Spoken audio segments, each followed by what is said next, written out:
में जास्ती चलेगी। जो कहानियां कथा कहानियां रामायण की बनाई है वो किस समय की यादगार है? संगम युग की यादगार है।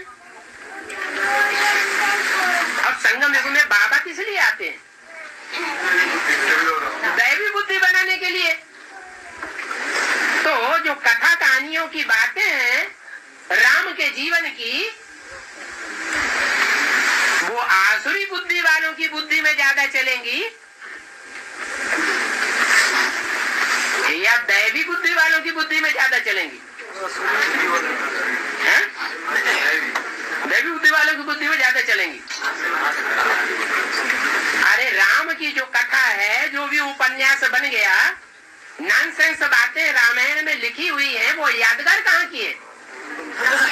संगम युग की। तो जो भी बातें लिखी हुई हैं, उन बातों में झरमुई में जगमुई में किनकी बुद्धि जावेगी? राम संप्रदाय वालों की जावेगी या रावण संप्रदाय वालों की जावेगी? राम संप्रदाय वालों की जावेगी। नहीं, रावण संप्रदाय वालों की ही जावेगी। क्यों?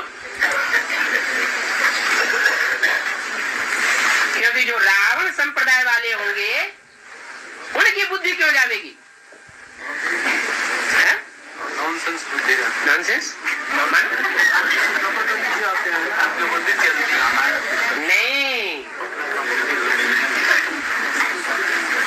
जैसे भक्ति मार्ग में भी सुना होगा, बहुत सारे लोग कहते हैं कि रावण की जब अग्नि परीक्षा ले ली, रावण की जेल से सीता आ गई, अग्नि परीक्षा ले ली, फिर सीता को जंगल में क्यों छोड़ दिया? ये सीता के साथ न्याय किया या अन्याय किया? अन्याय किया। तो भक्तों ने ग्लानि की या राम की महिमा की? ग्लानि की ना। यहाँ भी ब्राह्मणों की दुनिया में इन बातों की शूटिंग होती है या नहीं होती है? कैसे?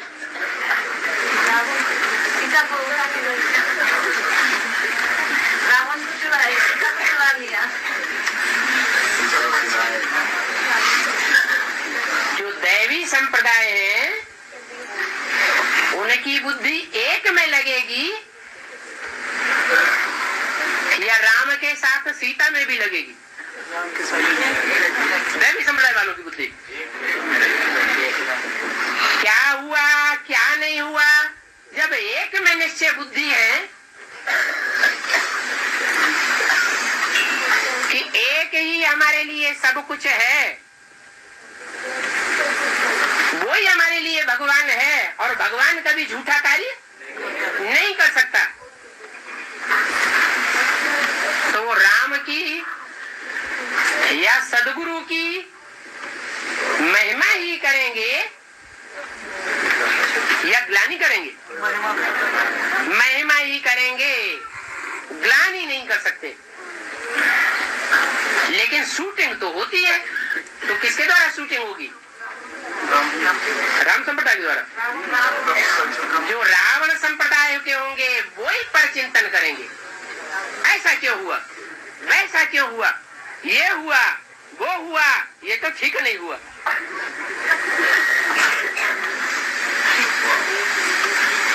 बाप कहते हैं मैं तुमको दैवी बुद्धि बनाने आया हूँ, तो देवता बनना चाहिए ना।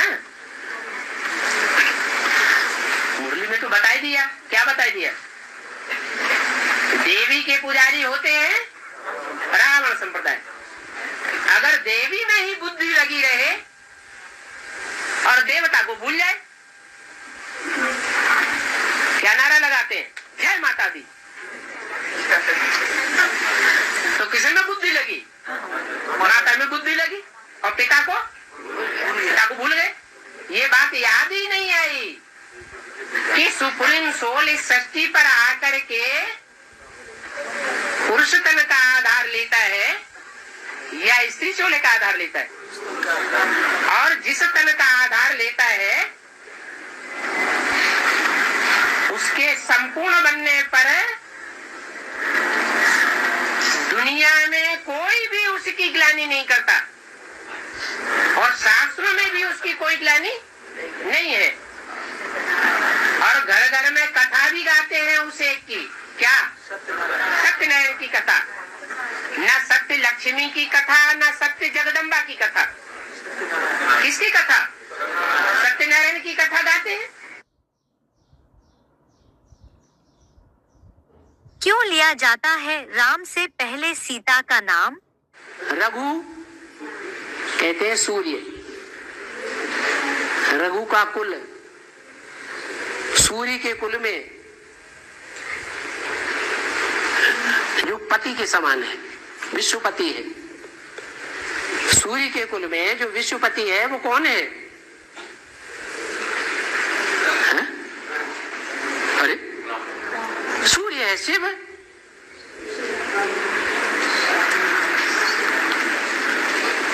जो राम वाली आत्मा है वो उसका बच्चा है, जो विश्वपति बनता है, शिव तो नहीं बनता। तो वो हो गया रघुपति। सूर्यवंश का पति कौन हुआ? राजा राम। पतित पावन, पतितों को पावन बनाने वाला सीताराम। सीता का नाम पहले क्यों दे दिया? क्योंकि राम भी पावन तब तक नहीं बन सकता जब तक सीता उसकी सहयोगी न बने। राम के भी पुरुषार्थ रूपी धनुष को, शरीर रूपी धनुष को उठाने वाला पहले कौन? रावण तो नहीं उठा सका। रावण माने इब्राहिम, बुद्ध, क्राइस्ट, गुरु नानक या उनके फॉलोअर्स कोई नहीं उठा सके उतना पुरुषार्थ रूपी धनुष। तो शरीर रूपी जो धनुष है, जो लचीला है, कैसे भी तीव्र पुरुषार्थ करने में लचीला है, वो लचीला धनुष कहो, रथ कहो, पुरुषार्थ रूपी धनुष कहो, उसको कोई भी कन्याएं माताएं नहीं उठा पाती। रावण भी नहीं उठा पाता। किसने उठाया? जिसने बड़े आराम से उठा लिया। वो कौन है? सीता। सीता ने उस पुरुषार्थ रूपी धनुष को बड़े आराम से उठा लिया। तो जिसने उस शरीर रूपी धनुष की अच्छी परवरिश करके दिखाई, उस परवरिश करने में साहब से आगे गई,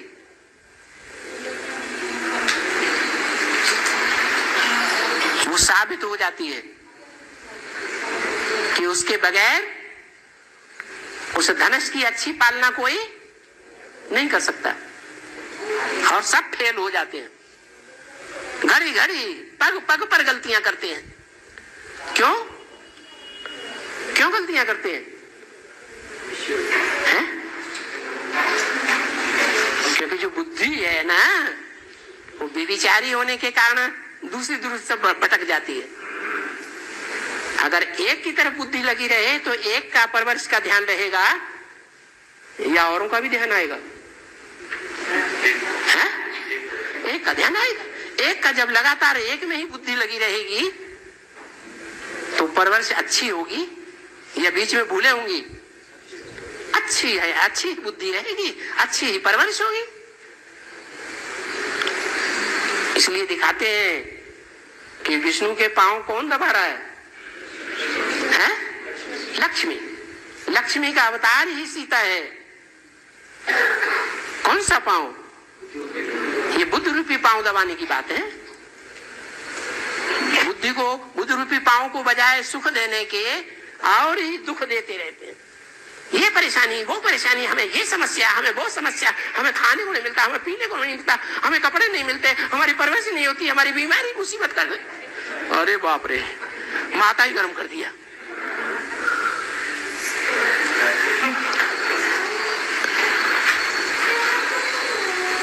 ब्लड प्रेशर ही चढ़ जाता है।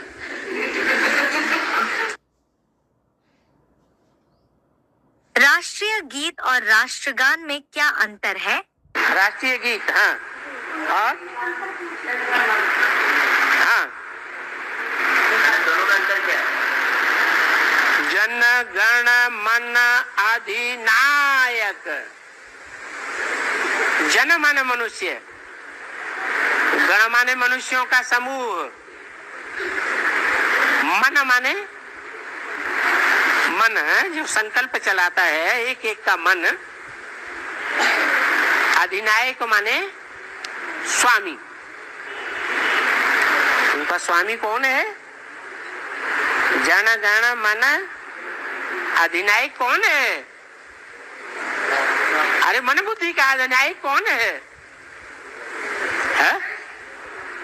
अरे परमपिता परमात्मा ही तो मन बुद्धि का अधिनायक है। तो वो राष्ट्रीय गीत ये है, जनगण मन अधिनायक परमपिता परमात्मा को इंट्रोड्यूस करता है, और वंदे मातरम माता को इंट्रोड्यूस करता है। अभी कौन सा गान चल रहा है भारतवर्ष में? किसको मान्यता दी हुई है? जब झंडा गान करते हैं तो क्या गाते हैं? जनगण मन अधिनायक जय हे भारत भाग्य विधाता। लेकिन जो गाते हैं उन्हें ये पता नहीं है कि जो भारत भाग्य विधाता भगवान है वो भगवती के बगैर है कुछ नहीं कर सकता। क्यों? क्योंकि भगवान भी पुरुष तन में आता है या स्त्री तन में होकर रूप से आकर प्रत्यक्ष होता है। पुरुष तन में आता है, और पुरुष सब दुर्योधन दुशासन। तो दुर्योधन दुशासन पवित्र होंगे या कुछ न कुछ अपवित्र जरूर होंगे, हैं? अपवित्र होंगे। पवित्रता से दुनिया के सारे कार्य होते हैं या अपवित्रता से होते हैं?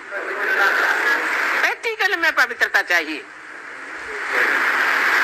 सिर्फ मन बुद्धि की नहीं, प्रैक्टिकल में पवित्रता। वो प्रैक्टिकल में पवित्र रहने की पावर कन्याओं माताओं में है या पुरुषों में है? कन्याओं माताओं में जो मुखिया है गौरी, वो है वंदे मातरम, उसकी वंदना करते हैं, है? तो क्या खराब है?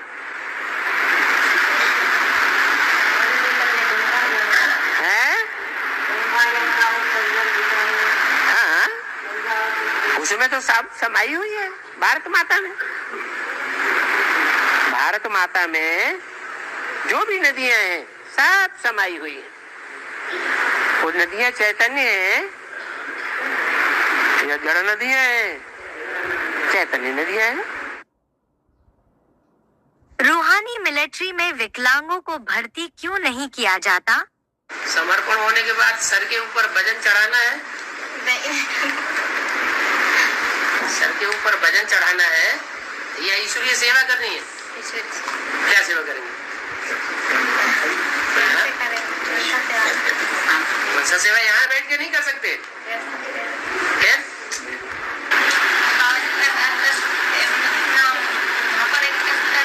रूहानी मिलिट्री चाहिए। मिलिट्री में अंधे लूले लगड़े लिए जाते हैं क्या? नहीं लिए जाते, तंदुरुस्त लिए जाते हैं। कर सकते हैं तो एक तो वृद्धाश्रम बनाना पड़े शिव बाबा को, ढेर सारी बुढ़ियां इकट्ठी हो जाएंगी। एक विकलांग आश्रम बनाना पड़े, ढेर सारे विकलांग इकट्ठे हो जाएंगे। उन विकलांग आश्रमों के लिए, वृद्धाश्रमों के लिए तो भीख मांगते हैं। यहाँ तो क्या है, अपने तन मन धन से अपने लिए विश्व की बादशाही स्थापन करते हैं। क्या तन भी लगाना है, अपना तन भी लगाना, धन भी लगाना, अपना मन भी लगाना। और कन्याओं के पास तो धन तो होता ही नहीं, विकलांग हैं तो स्तन भी नहीं है। तो इसलिए ईश्वरीय सेवा तो विकलांग है तो यहाँ रह करके भी कर सकते हैं, और वहां तो संस्कारों की टक्कर ज्यादा होगी। कहाँ? जो सरेंडर्ड वर्ग है उसमें दुनिया की सब तरह की चुनी हुई आत्मा इकट्ठी हो रही, हर धर्म की चुनी हुई आत्मा इकट्ठी हो रही। वहाँ संघर्ष जास्ती होगा और यहाँ संघर्ष बाहर की दुनिया में फिर भी कम है। ज्ञान को वैल्यू देने की युक्ति क्या है और उससे क्या फायदा होगा? उन्होंने पूछा है, ज्ञान को जो वैल्यू देंगे वो जन्म जन्मांतर सुखी रहेंगे क्या? नहीं तो वैल्यू देना माना क्या? ज्ञान को वैल्यू देना माना श्रीमत की कदर करना। बाबा ने जो भी महावाक्य बोले वो सारे ही ज्ञान रतन हैं। उन ज्ञान रत्नों को जीवन में धारण करना माने वैल्यू देना। जितना हम धारण करेंगे उतना ही औरों को धारण करा सकेंगे। धारण करने वाले यहाँ ज्ञान रत्नों को धारण करते हैं और वहाँ जन्म जन्मांतर स्थूल धन के अधिपति बनेंगे। अर्थात ये ज्ञान रतन ही स्थूल रतन बन जाएंगे। ये जन्म जन्मांतर की बात है, एक जन्म की बात नहीं है। ये बाप का बड़े से बड़ा वर्षा है। बाप है निराकार तो उसका वर्षा भी ऐसा है। अरे बाप इस सृष्टि पर आता है तो क्या धन संपत्ति मैलमारियां लाता है? ज्ञान रतन ही देता है। निराकार बाप की ये निराकारी धन संपत्ति है। इसको अपने जीवन में जो जितनी वैल्यू देगा उतना बड़े से बड़ा साहूकार बनेगा और जन्म जन्मांतर बनेगा। एक दो जन्म की बात नहीं है। अथवा तो जैसे यहाँ जब जब जैसी जैसी शूटिंग करेगा वैसी प्राप्ति करेगा। श्री कृष्ण का जब जन्म होगा तो 16,000 नसें नाड़ियों से कनेक्शन कट होने की निशानी क्या देखने में आवेगी? जब बच्चे का जन्म होता है ना, तो माँ के पेट से जो 16,000 नसें नाड़ियों से उसका कनेक्शन रहता है ना, वो कट हो जाता है। तो यहाँ पे जब संगम में कृष्ण का प्रत्यक्ष जन्म होगा तो उसका 16,000 नसें नाड़ियाँ कैसे कट होगा? नष्टो मोहा ऐसी लगता है। अभी वो आता है तो बार बार दौड़ के वहीं जाता है। और 16,000 से कट कैसे होगा? 16,000 नसें नाड़ियों से कट कैसे होगा? हाँ, एक शिव बाबा दूसरा न कोई। बाप अकेला इस स्टेज पर जावेगा या बच्चे के साथ जावेगा? किस स्टेज पर? एक शिव बाबा दूसरा न कोई। ऐसा नष्ट मोहा बनना है या नहीं बनना है? तो बाप अकेला बनेगा या बच्चे के साथ बनेगा? बच्चे के साथ। तो बाप को तो मालूम है मेरा बच्चा कौन बनने वाला है। 16,000 नसें नाड़ियों से तो दूर हो गया ना, तो नसें नाड़ियों का हाल क्या होगा? नसें नाड़ियों का हाल क्या होगा? नसें नाड़ियाँ वो नाभि से जुड़ जाएंगी। कनेक्शन कट जाएगा तो दूर हो जाएगा। हाँ, उससे दूर हो जाएगा लेकिन नाभि से जुड़ जाएगा। 16,000 नसें नाड़ियों का कनेक्शन कहाँ जुड़ जाता है? नाभि से। नाभि कौन? लक्ष्मी।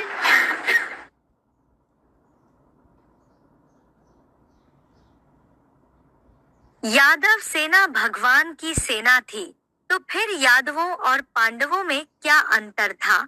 यादव सेना बहुत पावरफुल थी। वहां भगवान का राज्य था।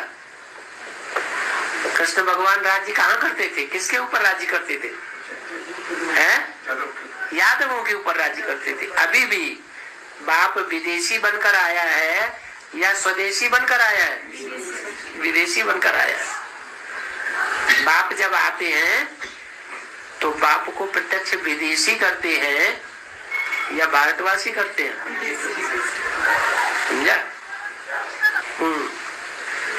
फिर पांडव और यादव एक ही हो गया। फिर यादव एक नहीं हो गए। मतलब 3 सेना। यादव जो है वो भगवान की बात को नहीं मानते हैं, भगवान की प्रजा, लेकिन भगवान की बात नहीं मानते हैं। और पांडव भगवान की बात मानते हैं। ये अंतर है। यादवों की सेना को भगवान ने अपनी सारी सेना कौरवों को दे दी। हमारी सारी सेना, सारी धन संपत्ति तुमको हम दे रहे हैं। मैं सिर्फ पांडवों की तरफ हो जाता हूँ।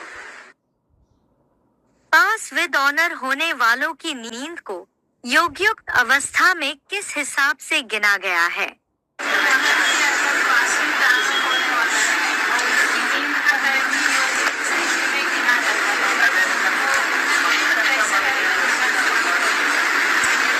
बाबा ने एक मिसाल दिया, जो धंधाधोरी में रहने वाले होते हैं, जैसे कपड़े का व्यापारी है, सुबह 8 बजे ही जाके दुकान खोल देगा। उसी दुकान में बहुत सेल होता है और रात को 8 बजे के बजाय आधे दरवाजे बंद कर दिए, एक दरवाजा खुला रखा, अंदर कपड़े फाड़ता रहता है, सेल करता रहता है। तो सुबह से लेकर के शाम तक कपड़े फाड़ने का धंधा कर रहा है, तो रात में जब उसको नींद आती है तो अपनी धोती फाड़ देता है। तो जब ये उतना हो सकता है, तो जो सुबह से लेकर के शाम तक ईश्वरीय सेवा में ही लगा रहेगा, उसको फुर्सत ही नहीं मिलेगी ईश्वरीय सेवा के सिवाय, तो रात में सोएगा तो उसकी नींद कैसी होगी? योगी सो सहयोगी। जो योगी होगा वो क्या होगा? सहयोगी होगा। योगी नहीं होगा तो सहयोगी भी नहीं होगा। और किसका सहयोगी बनना है? बिंदी का नहीं, बिंदी का। इसके शिकार तो नहीं है। क्या करें? कैसे बचें? ईर्ष्या द्वेष की अग्नि। बाबा, हम सभी ब्राह्मण ईश्वरीय संतान हैं, इसमें से सभी शब्द उड़ा दो। सभी ब्राह्मण ईश्वरीय संतान हैं कि आसुरी संतान भी बनते हैं बीच बीच में? है? आसुरी संतान भी बन जाते हैं। जब आसुरों की मत पर चलते हैं तो आसुरी संतान है या ईश्वरीय संतान है? आसुरी संतान है। तो ये बात तो गलत है कि हम सभी ब्राह्मण ईश्वरीय संतान हैं। फिर भी ब्राह्मण परिवार में आपस में ईर्ष्या द्वेष वैमनस्य क्यों होता है? इसीलिए होता है कि कोई ईश्वरीय संतान है और कोई आसुरी संतान है। अगर किसी से कोई बात हो भी जाए तो आपस में बोलना बंद क्यों कर देते हैं? इसीलिए कर देते हैं क्योंकि आसुरी संतान है तो आत्मा आत्मा भाई भाई नहीं समझते और ईर्ष्या द्वेष आ जाता है, एक दूसरे को वैमनस्य पैदा हो जाता है, इसलिए बंद कर देते हैं। माया की जो भावना है वह है ईर्ष्या, हसद, घृणा। यह माया की भावना है। सदा शुभ भाव और भावना हो। अव्यक्त वाणी, तारीख 30 नवंबर 1999, पृष्ठ 34। वहाँ बोलते हैं ना, रुद्रमाला के जो मटके हैं वो मजबूरी से आपस में मिलकर रह रहे हैं। आपस में बात भी नहीं करते।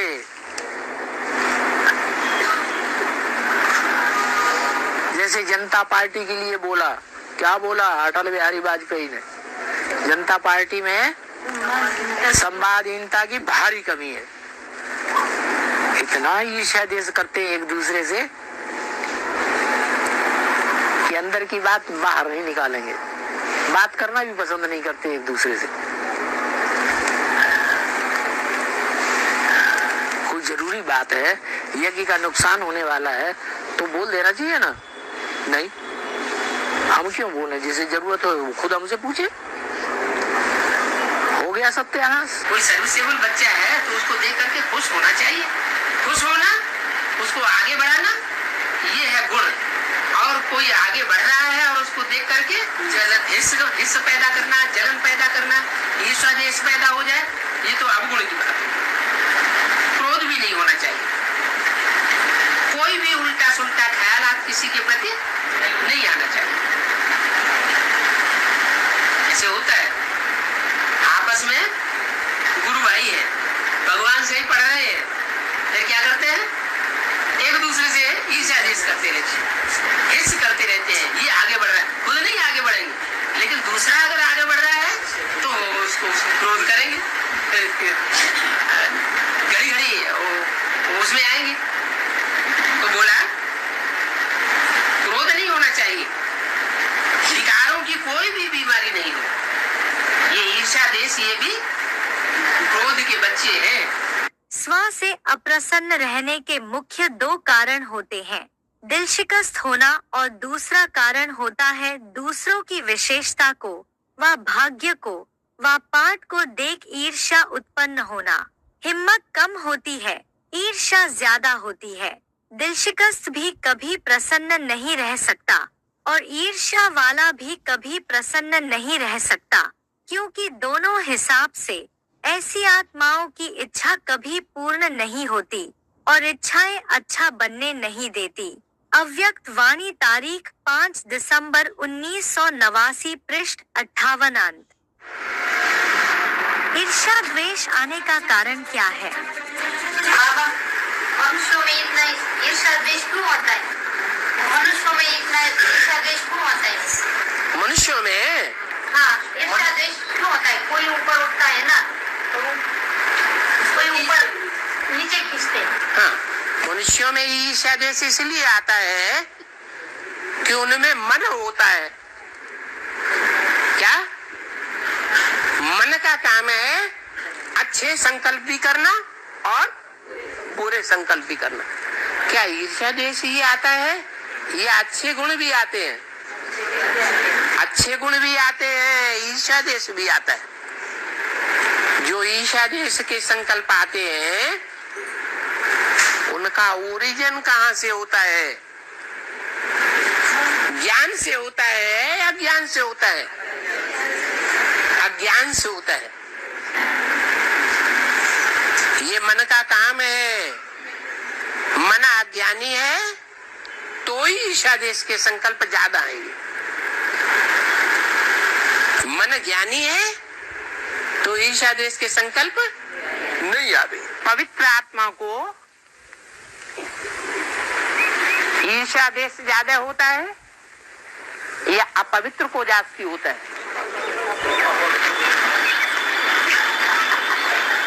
जो अपवित्र आत्मा होती है उसको सौतिया डार जास्ती होता है, और जो पवित्र आत्मा होती है उसको ईर्ष्या द्वेष सौतिया डार नहीं होता है। प्यूरिटी सिर्फ ब्रह्मचर्य व्रत को नहीं कहा जाता, संकल्प, स्वभाव, संस्कार में भी प्यूरिटी। मानो एक दूसरे के प्रति ईर्ष्या या घृणा का संकल्प है तो प्यूरिटी नहीं, इम्प्यूरिटी कहेंगे। प्यूरिटी की परिभाषा में सविकारों का अंशमात्र तक ना होना है। संकल्प में भी किसी प्रकार की इम्प्यूरिटी ना हो। अव्यक्त वाणी, 31 अक्टूबर 1975, पृष्ठ 253 अंत। ब्राह्मणों की दुनिया की बात करो कि यहाँ कैसे पता चले कि प्योरिटी है या इम्प्योरिटी है? प्योरिटी है तो यूनिटी देखने में आवेगी, लड़ाई झगड़ा भी कम देखने में आवेगा, और इम्प्योरिटी है तो ब्राह्मण सब बिखर जाएंगे। आपस में ईर्ष्या, द्वेष, वैराग, लड़ना झगड़ना, मारा मारी देखने में आवेगा। संगठन बिखरा हुआ नजर आएगा। ईर्ष्या द्वेष को खत्म करने के लिए क्या करें?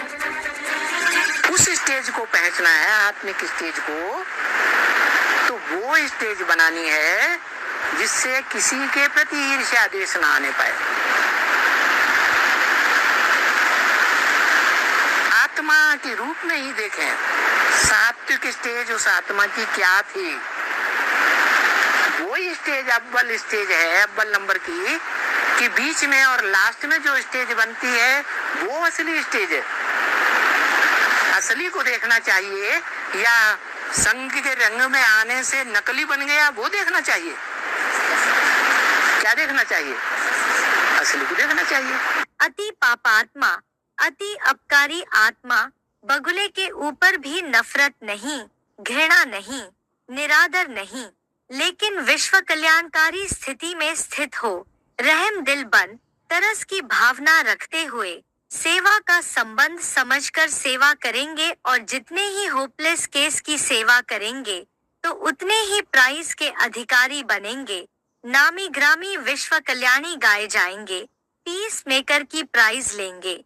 अव्यक्त वाणी 31 दिसंबर 1970 पृष्ठ 334 आदि। काफी संकल्पों से संकल्प भी ना कुछ ही लोगों के प्रति, जैसे 2-4 लोगों के प्रति बार बार द्वेष के संकल्प चलते रहते हैं, तो हटाना काफी मुश्किल लगता है कभी। प्रैक्टिस करेंगे बार बार कि वो भी आत्मा है, परमात्मा की संतान है, हमारे भाई है, तो धीरे धीरे हट जाएगा। बीच में जो है 63 जन्म हुए हैं द्वापर कलयुग में, वहाँ हमारे अंदर देवभान बढ़ गया, तो देवभान बढ़ जाने के कारण हमारे अंदर ये वृत्ति आ गई अलगाव की। शरीर सब अलग अलग है,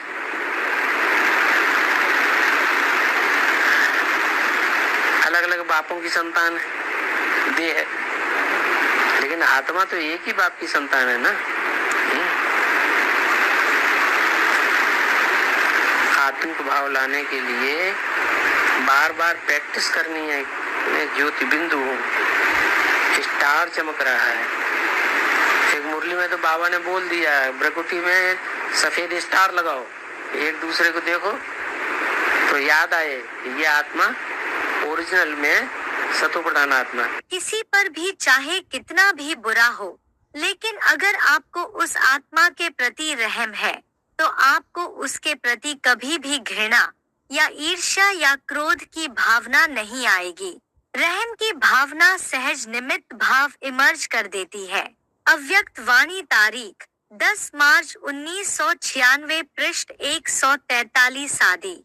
किसी से संस्कार टकराते हैं और अपने को कमजोर समझते हैं, बार बार हमें गुस्सा आ जाता है, क्रोध आ जाता है, ईर्ष्या जिस घृणा आता है, तो फिर किनारा कर लेना चाहिए।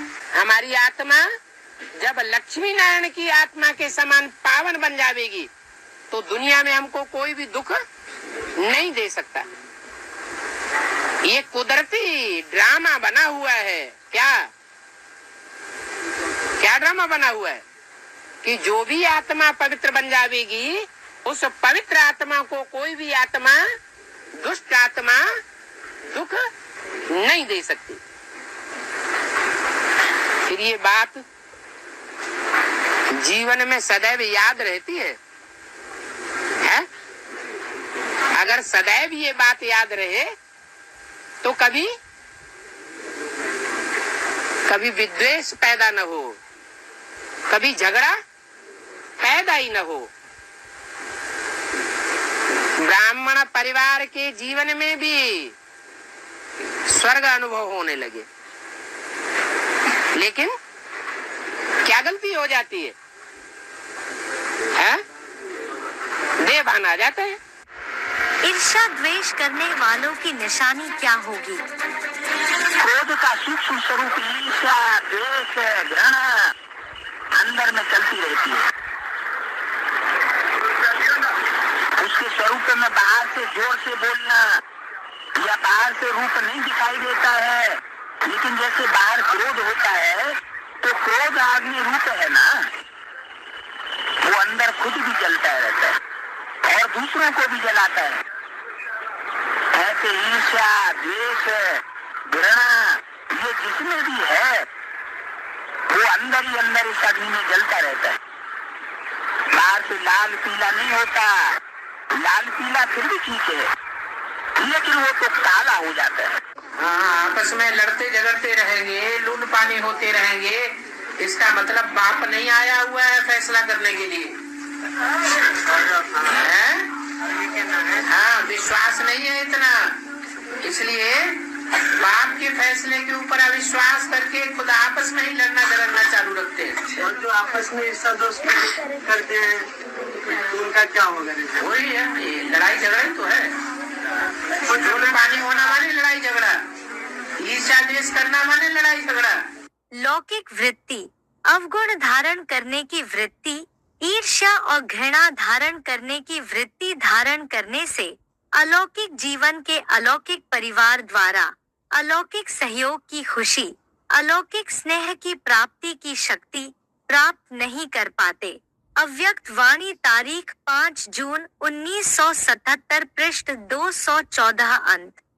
जैसे आजकल कोई भी बड़ी फैक्ट्री व जहाँ भी आग लगती है तो आग का धुआं निकालने के लिए चिमनी बनाते हैं। आग का धुआं बनाने के लिए लंबी सुर्री चिमनी बनाते हैं, उससे सदैव धुआं निकलता है और सदैव काली दिखाई देगी क्या चिमनी। तो आज का मानव विकारी होने के कारण, किसी न किसी विकार के वशीभूत होने के कारण संकल्प में, बोल में ईर्ष्या, घृणा, कोई न कोई विकार का धुआं उसके अंदर से निकलता है।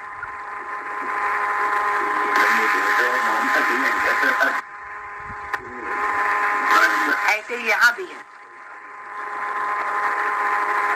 जिनको ईर्ष्या, द्वेष, विकारों का घना भरा हुआ है अंदर से, तो धुआं के समान निकल रहा है। उनसे सदैव धुआं निकलता है और सदैव काले दिखाई देंगे। ईर्ष्या द्वेष करने वालों की क्या शूटिंग होगी? दुनिया में जो दुष्ट लोग होते हैं वो अच्छे अच्छे डॉक्टर से ईर्ष्या करते हैं। अरे डॉक्टर से क्या, कोई भी हो, विद्वान हो, पंडित हो, आचार्य हो,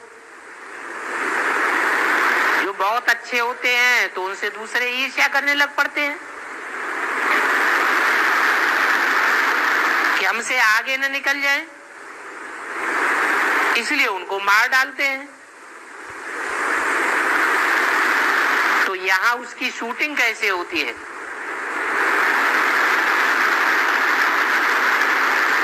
वहां तो शरीर से मार डालते हैं, यहाँ मार डालने का अर्थ क्या है?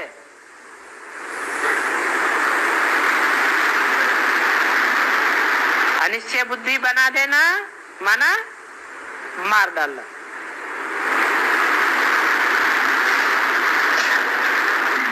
ऐसी ऐसी बातें सुनाते हैं जहरीली, उनको निश्चय उखड़ जाता है।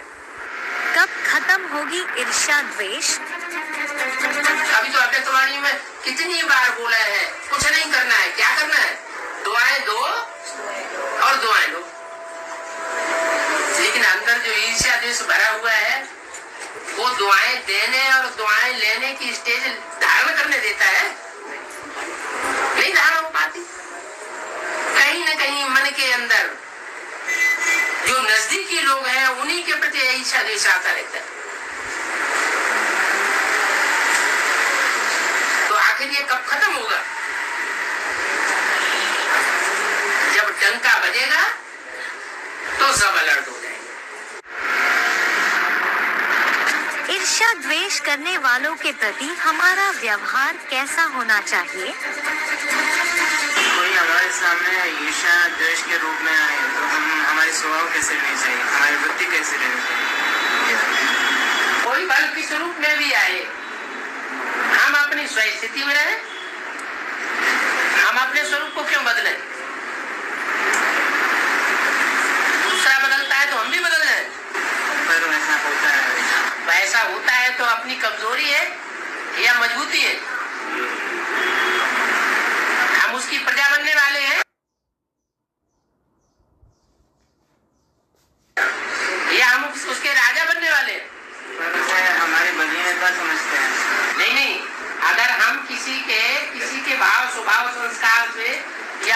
से प्रभावित हो जाते हैं, जो ईर्ष्या घृणा द्वेष की बातें हमारे सामने करता है, तो हम उसकी प्रभावित होने वाली बातों से प्रजा बन गए या हम उसके राजा हैं? अपनी स्वस्थिति में रहे तो वे अपने बलियां समझते। स्वस्थिति में रहेंगे तो अच्छा है, तो राजा है। पर वहाँ के अवस्था को खराब करेंगे, स्थिति जो भी ईर्ष्या द्वेष की है, वहाँ के वातावरण को खराब करती है। जो खराब करेगी उसको वैसा फल मिलेगा। हम उसको सुधारने का प्रयास करेंगे स्वस्थिति से, तो हमको वैसा फल मिलेगा। जो जैसा करेगा वैसा पाएगा। क्रिएटर तो हम भी है ना। व्यर्थ भावना व घृणा की भावना व ईर्ष्या की भावना पाप का खाता बढ़ाती है। इसलिए बाप के बच्चे बने, वर्षे के अधिकारी बने, अर्थात पुण्य आत्मा बने। यह निश्चय, यह नशा तो बहुत अच्छा, लेकिन नशा और ईर्ष्या मिक्स नहीं करना।